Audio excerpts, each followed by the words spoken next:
flood emergency that's been issued. Concho, McCulloch, and Menard counties in Texas. That's a look from Kerrville. Breezy with the rain just back to the west, the latest batch of rain. The hill country, Kerr County, has already had a bunch of rain through the overnight, the first part of the day today.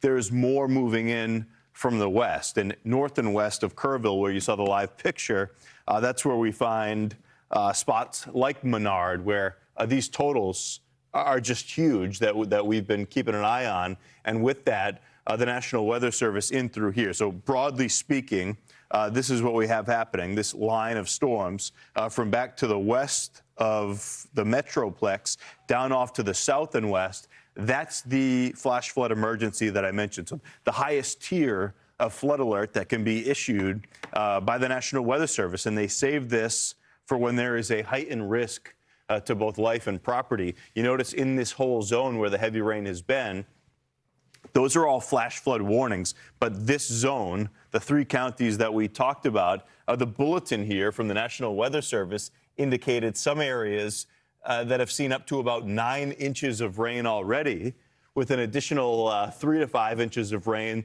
that could fall. And we're most certainly seeing that. These are Doppler estimated rain totals from the past 6 hours.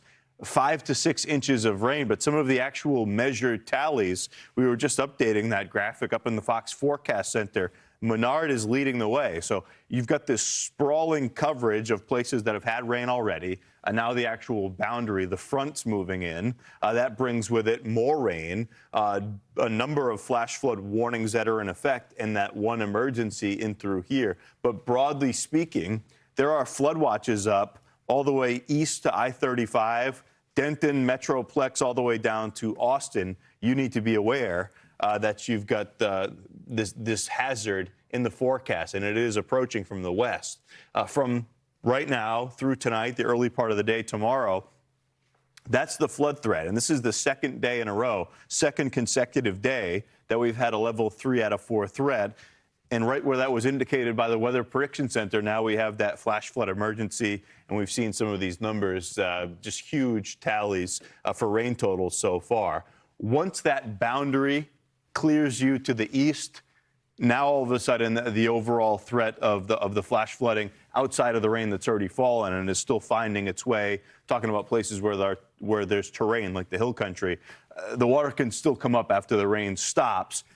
But at least that should be the back edge of the rain as that finally moves on through, which clearly that has not been the case with some of these rounds that have moved through previously. So you'll see what I'm talking about here with the Fox weather model. That's the main coverage right there, 4 o'clock Central Time, 5 o'clock, crawling its way off to the east. So the back edge of that later on this evening, call it about dinner time for the Metroplex. Finally, that rain is sliding off to your east. Same story for the I-35 corridor. Heaviest of the rains pulling out of the hill country.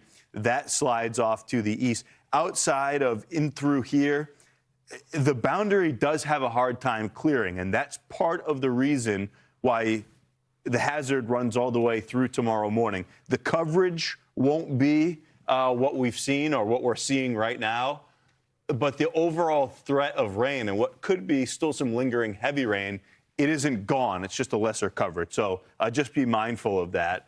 You could still have a little more in the forecast overnight and into early tomorrow. Further off to the north and east, more of this moving its way up into the Tennessee and Ohio valleys. As we head into tomorrow morning, that increasingly becomes the case. And then it's kind of a sloppy, messy look to close out this work week and to move into a big weekend, the weekend preceding Thanksgiving. A lot of folks are starting to move around. You've got some wet weather from tomorrow and into the early part of Saturday from these places, eventually all the way over to the eastern seaboard. Level 1 out of 4 threat for flash flooding across the Ohio Valley region, parts of the Midwest. So nothing like the hazard that we're watching over the next several hours down south, but something to be aware of, particularly with the number of people that are going to be moving around the country next several days.